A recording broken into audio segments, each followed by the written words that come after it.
اور ناظرین، غوث العظم حضرت شیخ عبدالقادر جیلانی رضی اللہ تعالیٰ عنہ عالم اسلام کی نامور نابغہ روزگار شخصیت ہیں۔ غوث العظم رضی تعالیٰ عنہ کی زندگی پر یہ خصوصی رپورٹ دیکھیے۔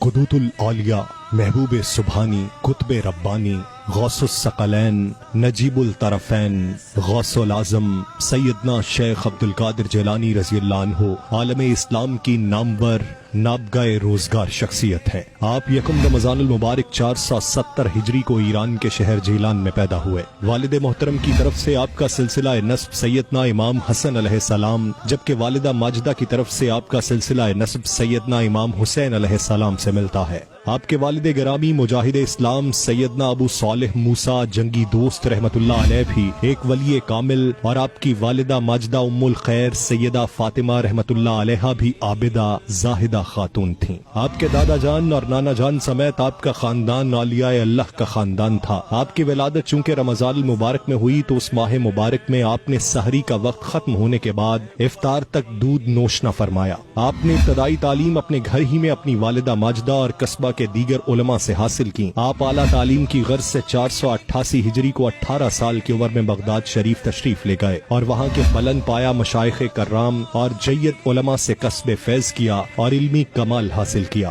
آپ نے ہر فن کے لیے اس فن کے ماہر اساتذہ کے سامنے زانوئے ادب طے کیا۔ آپ کے مقام ولایت اور شہرت کا بنیادی سبب آپ کی علمی عظمت اور مقام و مرتبہ ہے۔ عراق کے گوشے گوشے سے بکثرت علمی سوالات آتے جنہیں پڑھ کر آپ فوراً جواب لکھوا کر ارسال فرماتے۔ علمی وسعت اور قوت حافظہ کا یہ عالم تھا کہ مشکل ترین مسئلے میں بھی کتب کی طرف رجوع کی بہت کم حاجت ہوتی۔ آپ 13 مختلف علوم پڑھاتے تھے اور ہر علم کا علیحدہ علیحدہ وقت مقرر تھا۔ آپ کو علم و عمل، حال اور فتویٰ نویسی کے اقلیم کی حکمرانی حاصل تھی۔ مشکل ترین علمی معاملے کے حل کے لیے آپ ہی کو مشکل کشا سمجھا جاتا اور فقہائے وقت آپ کے جواب پر سر تسلیم خم کرتے۔ آپ کی مجالس عرفان میں اکتساب علم کی غرض سے بڑے بڑے علماء اور فقہا موجود ہوتے تھے۔ آپ کی مجلس میں شریک ہونے والوں کی تعداد ہزاروں میں ہونے کے باوجود جب آپ واز فرماتے تو تمام لوگوں تک آپ کی آواز برابر پہنچتی۔ سیدنا شیخ عبدالقادر جیلانی رضی اللہ عنہ نے اپنی تعلیمات سے امت مسلمہ کے علمی،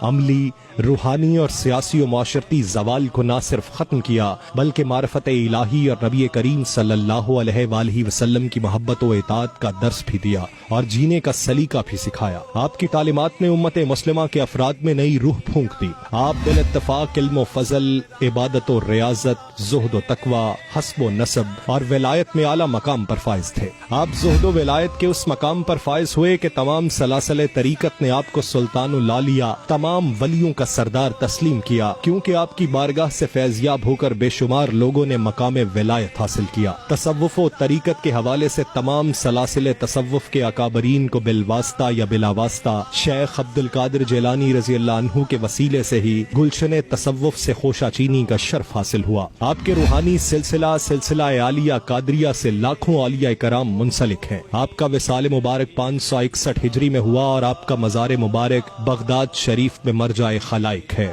ہر سال 11 ربیع الثانی کو بغداد شریف میں بالخصوص اور دنیا بھر میں بالعموم آپ کے عرس پاک کی تقاریب کا انعقاد کیا جاتا ہے۔ دور حاضر میں آپ کی تعلیمات و فلسفے پر عمل پیرا ہونے کی ضرورت ہے۔ آپ کی ذات بالخصوص صوفیاء کرام اور بالعموم امت مسلمہ کے لیے مشعل راہ ہے۔